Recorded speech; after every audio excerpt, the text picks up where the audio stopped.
It's been a while since we checked out some films where the budget might be low, but the ideas are always big and horrifying. Let's start binging.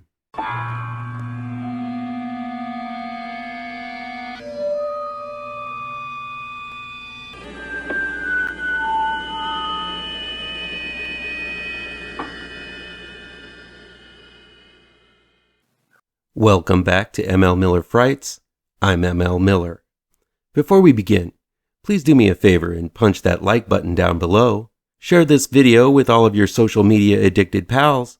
Click subscribe to this channel and ring that bell for notifications. Low Budget Binge is where we venture down the path less traveled and look at low budget, no budget, and sometimes international films that never get that top billing you see with the usual Hollywood fare. I'll indicate in the review down below where you can find these films along with their trailers. Here we go. The Haunting Lodge is a documentary newly released from Gravitas Ventures, on demand and digital download. It's directed by Kendall Whelpton and Vera Whelpton. Husband and wife ghost hunters Kendall and Vera Whelpton are asked by the owner of a hunting lodge in Georgia to investigate paranormal activity that has been occurring at the location for years. Almost immediately after showing up, strange things start happening, and the events continue to intensify as the investigation continues. I wasn't sure what I was in store for when The Haunting Lodge began. I've seen way too many films that use a documentary format as a way to tell a fictional tale, so at first I thought this was just a very good faux documentary I was watching. Turns out it's a real documentary capturing actual phenomena. Now, whether you believe what is going on is a whole other story. But this is a ghost hunting documentary with no actors, though some may think the hunters, and especially the psychic Jill Morris who shows up later, certainly are performing for the camera. The documentary does capture some compelling evidence. Strange sounds, weird lights, and even person-shaped blobs are caught on camera. And having sat through many a ghost hunting show, I have to say, this was a lot of great footage the hunters were able to procure.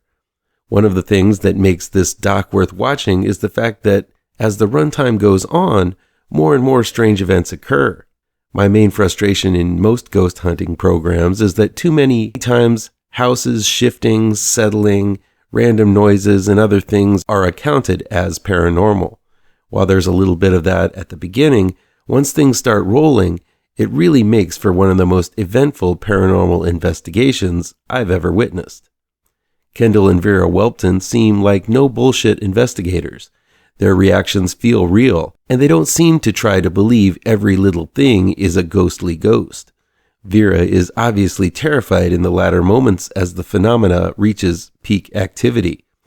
The same can't be said for the psychic. While a lot of her constant narration seems to be correct as they pick her up from the airport, as she sort of John Edwards her way through events that she seemingly shouldn't know, but there is something about how certain she is in the way she describes things that felt really grating to me. It's one of those things where she gets a few guesses right, and then she begins going on about ghosts and aliens, and the Whelptons, especially Vera, seem to go along with her theories as if they were absolute truths. There is a compelling scene where Kendall goes into a field and strange lights begin appearing all around him.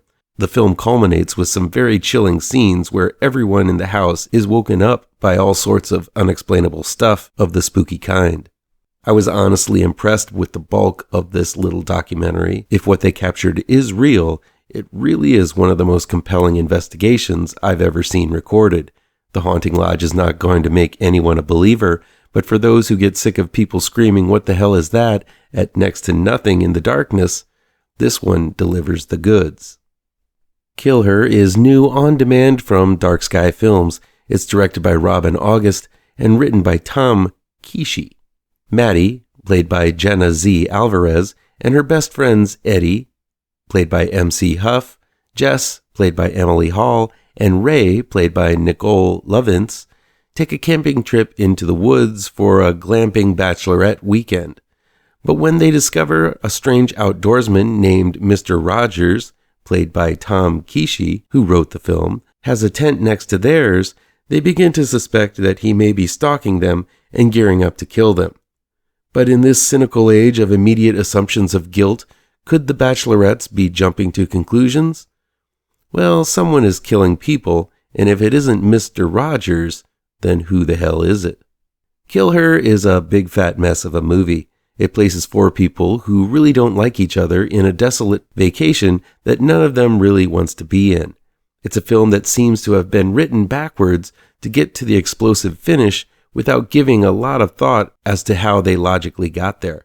Yes, there is a manipulative murderer in their midst, but the rest of the girls are required to be absolute idiots in order to fall for these manipulations. Instead of working off of character, the writer seemed to have an ending in mind and would make the characters do just about anything to get to it, which is not a good way to write a story. On top of that, the girls in Kill Her are extremely unlikable. Either they're complaining, secretive, or bitchy to one another. The story doesn't convey why any of these girls are friends or why the seemingly wholesome bachelorette would like any of them. If anything, these girls exemplify the worst aspects of women, portraying them as backstabbers, liars, cheaters, and just plain monsters to one another. While none of these characters are anything but cardboard cutouts, it's even worse that immediately, if they see a man camping in their vicinity, they assume he's a psycho killer rapist. Immediately, the horrible man, who was there before they got there, is the problem when things go bad. And while that isn't the case, though the poster and story would try to lead you down this cliched road, there isn't even much of a redemptive arc where the girls come to grips with judging this man so harshly in the beginning.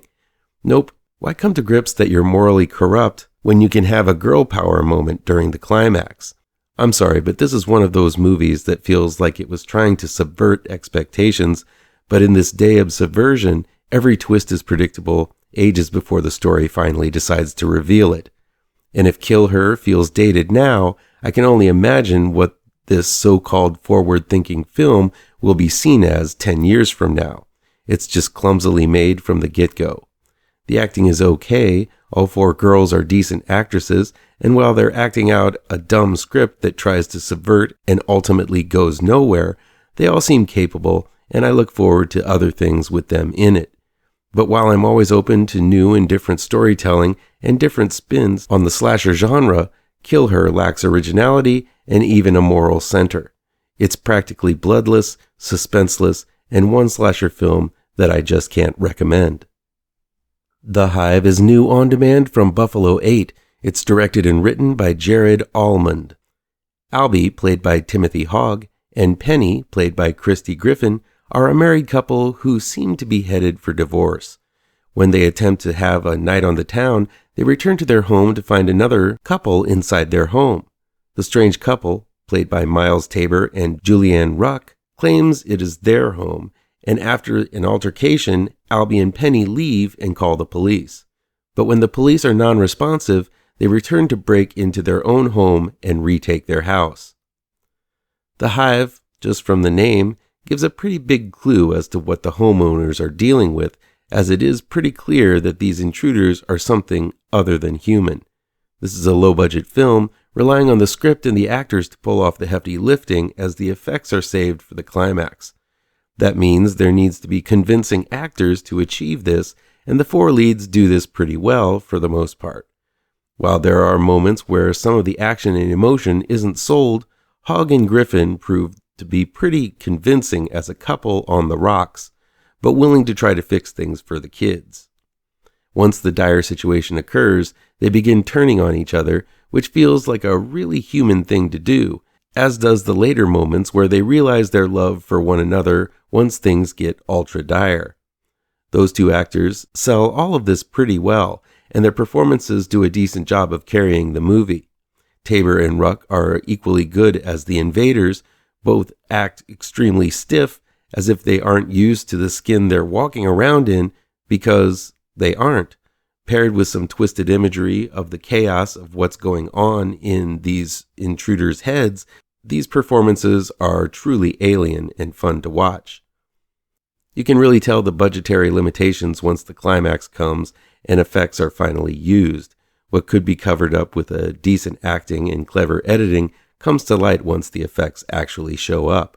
They aren't really well filmed and are cheaply done, leaving the HIVE on a lackluster note. I wish the film would have been as clever with the reveal at the end and ensuing effects laden carnage during the climax as it was with the first hour of the film.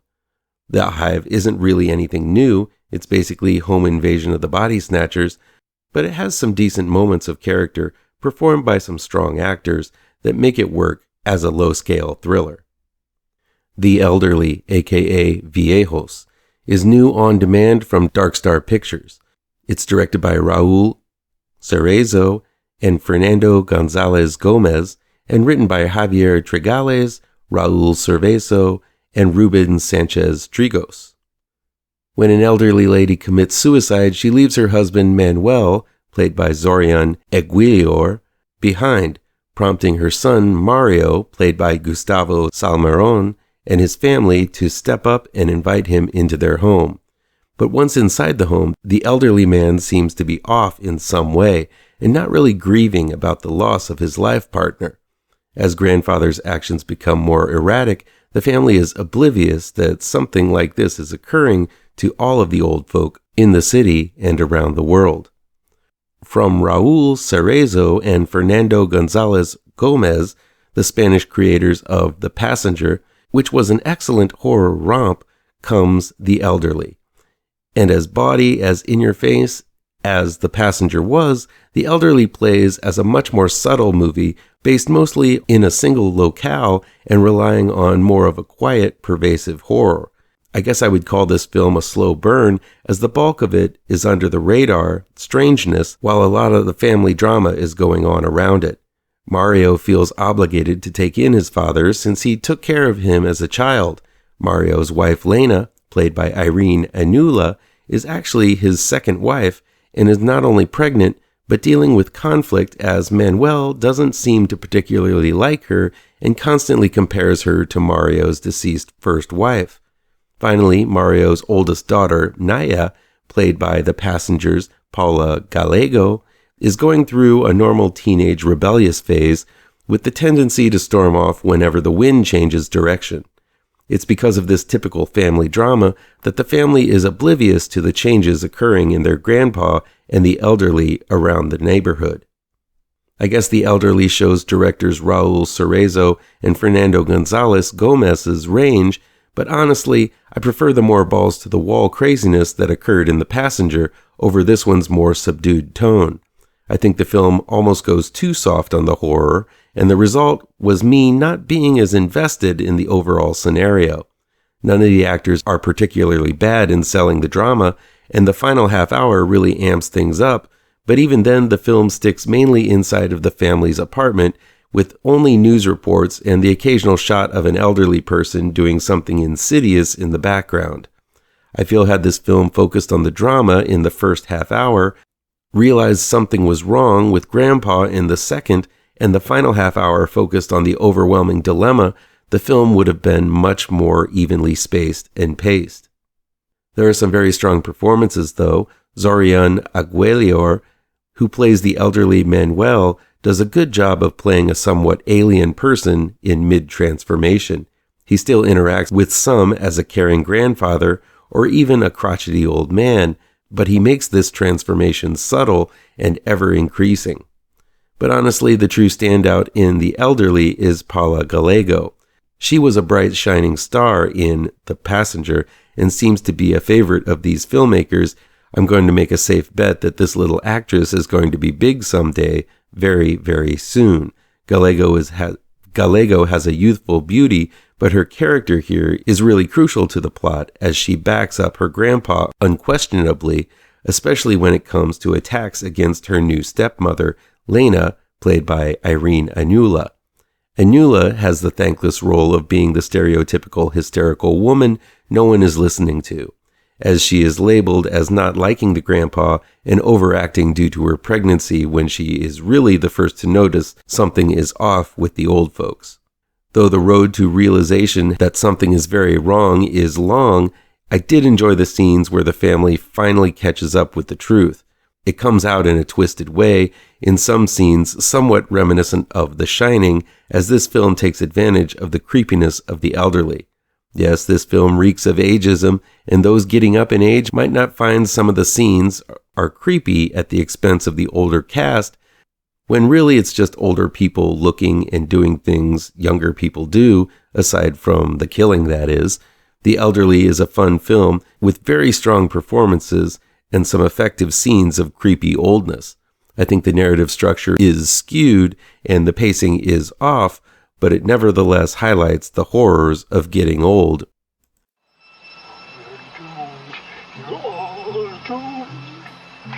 You're doomed to live the life you're meant to be, stuck inside your